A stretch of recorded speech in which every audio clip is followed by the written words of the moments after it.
Hi everybody, my name is Brady and I'm a 19th century American historian and we are back with another React video, and today we're going to be doing more useful charts, and he just happens to have a video called Evolution of Santa Claus, which I thought would be really interesting. He's very good at breaking down relations. That's pretty much the whole thing of his channel, but he does a very good job at it, so I thought this would be a really cool story to learn about. I've heard little things about the origins of Santa Claus, but I don't know how all the little things fit together and how they developed into the Santa Claus we have today. Like most people, I've heard little stuff about Saint Nicholas. They'll be like, yeah, there was a good old Saint Nick. What did that mean? I don't know. And I've heard the term Father Christmas.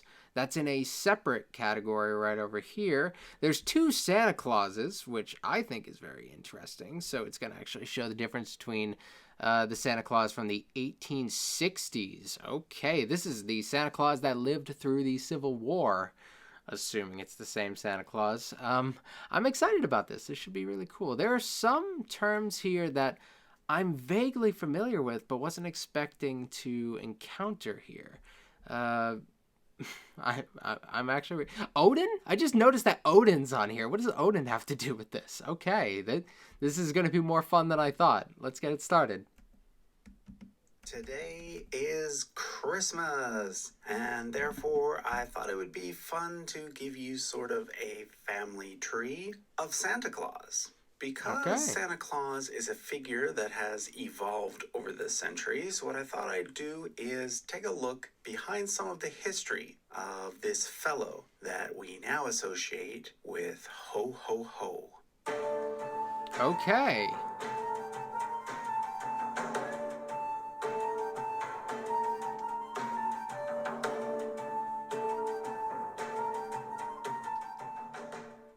So let's Also, shout outs to the Useful Charts guy. Of course, we're watching his videos, so inherently that's shout out to him. But he commented on one of the previous videos. He only put a smiley emoji, but it was a smiley emoji that meant the world to me. So thank you for that positive energy, dude. And I'm really enjoying your stuff. start with this person here, Saint Nicholas. I think most people are aware of the fact that Santa Claus has a strong association with this historical person. That's Hmm. why Santa is often called jolly old Saint Nick. But the real St. Nicholas lived about 1700 years ago in a city called Myra, which is today in Turkey, but at the time would have been part of the Roman Empire. His parents. So he's got these Byzantine roots, which I think is really interesting. One thing about Saint Nick that I'm interested in, I've heard the stories about some older version of Santa Claus giving toys to kids, and that is one of the things that really inspired the current one. And I've always been told that came from Saint Nicholas, but now I'm starting to wonder if that's actually how it is, because I wasn't expecting to have such a broad tree here. While as far as useful charts videos go, this is the smallest tree we've explored so far. For a single fictional character, I'm actually really surprised about this. Were quite rich, and after they Hold on. divided the Roman Empire, his parents were quite rich, and after they died, he supposedly used his inheritance to show generosity to the poor. So eventually, he became a saint Okay. associated with gift giving, and he ended up with his own feast day, which was celebrated by giving gifts.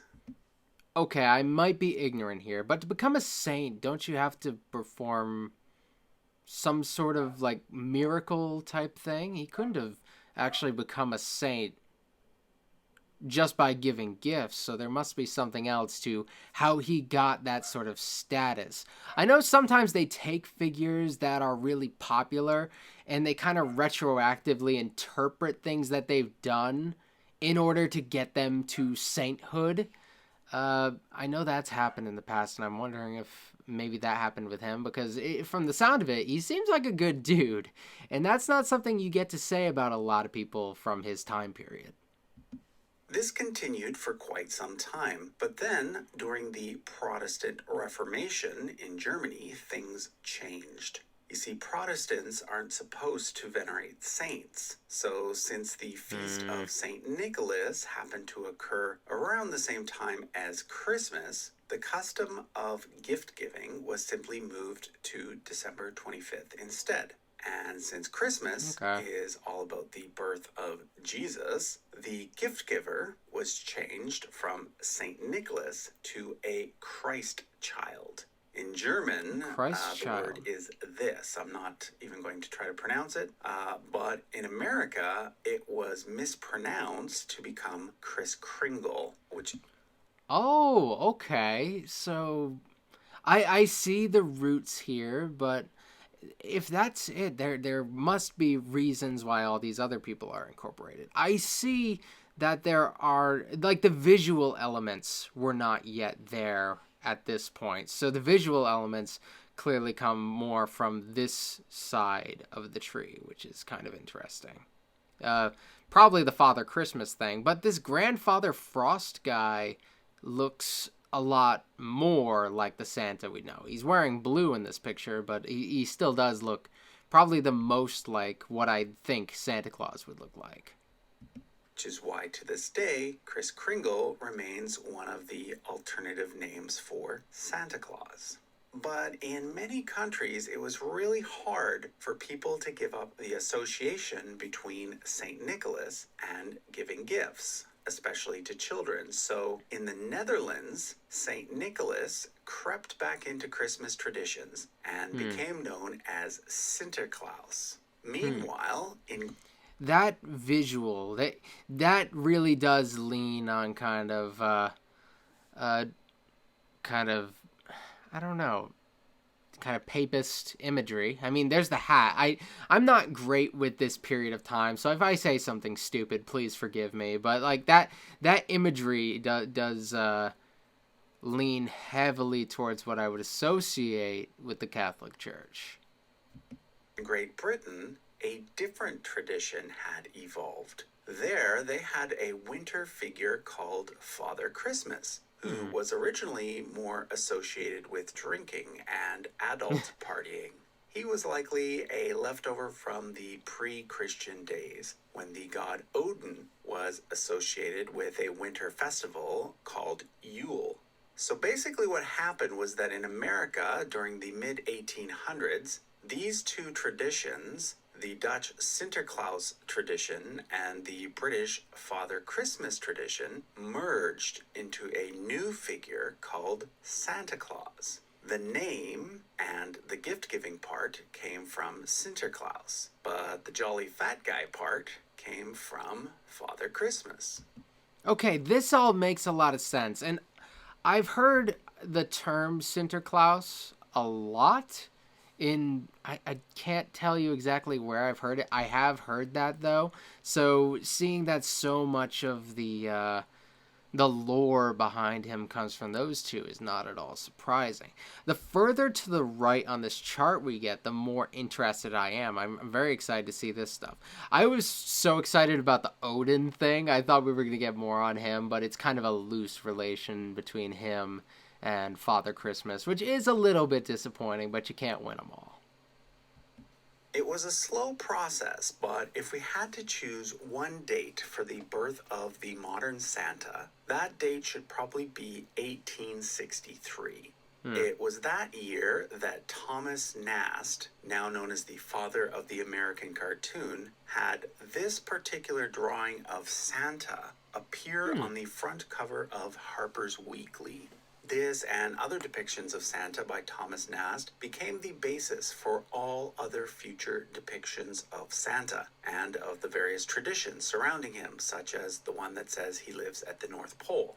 Then, of course, in the Oh. 1930s, the Coca-Cola Company started to use Santa in their advertising. No, they did not invent Santa, but they did help make him even more popular. That is one thing that I've heard that Coca-Cola, while they didn't invent Santa, they kind of did. Like a good amount of the imagery that we see from Santa, obviously it comes from these previous figures, but a lot of polish put on the modern day figure does come from that, which I think is very fun. Seeing how much advertise, and with that being so deeply involved with how we celebrate the holidays, commercialism and stuff, it's only appropriate. So I think that's kind of amazing. Before we go, there's one more figure that is sometimes associated with Santa that I'd like to mention, Okay. and that's Jack Frost. He's based on the many related Old Man Winter traditions from across Europe. But he's less the embodiment of Christmas and happy times, as more simply the embodiment of cold and ice. He's not necessarily a bad guy, he's just, well, wintry. That's this is good for me because I don't know too much about Jack Frost in any sort of fictional universe. Like I know he exists and he's been kind of I think a villain in a decent amount of Christmas movies, and I think there was like a more recent interpretation on Jack Frost that was a little bit more friendly. But overall he's always been seen as kind of like a more negative side from what I've seen of him. So it's good that he's breaking this down for me because I'm so not familiar. Any versions of Jack Frost I've seen are probably totally watered down, and if they're in Christmas comedies, how much can I take their interpretation seriously? And how much should I? Probably not all that much. The Old Man Winter tradition is particularly popular in Slavic countries. In Russia, they have a Santa-like figure called Ded Moroz, which literally means Grandfather Frost. And he's based on a mythological wizard named Marashko, who was in charge of all things winter-related. He looks awesome. So that was a quick look at the evolution of Santa Claus. I hope you've had a happy holiday. I look forward to sharing more videos with you in 2020. Thanks for watching. Ooh, dude, he had no idea what we were in for. Does he have an outro thing? Okay, I just got his social media links in the next video. I want to check out more of his stuff. I don't do his stuff as much as I should. He is one of the best creators I've found for educational content. I've looked into him a little bit. I believe he had like a PhD in education, and that's not at all surprising to me. Somebody who has such a strong grasp on visual learning. Of course, he's got to have a decent background in that sort of stuff, and it's inspiring, really. If I were to make more ambitious content, he's definitely somebody to take inspiration from because he clearly knows what he's doing. It's often hard for somebody who's very soft-spoken, and he sounds a little bit soft-spoken. It can be hard for people with a voice like his to keep your attention, but his visuals are so strong that they make everything so easy to follow, and I really enjoy it.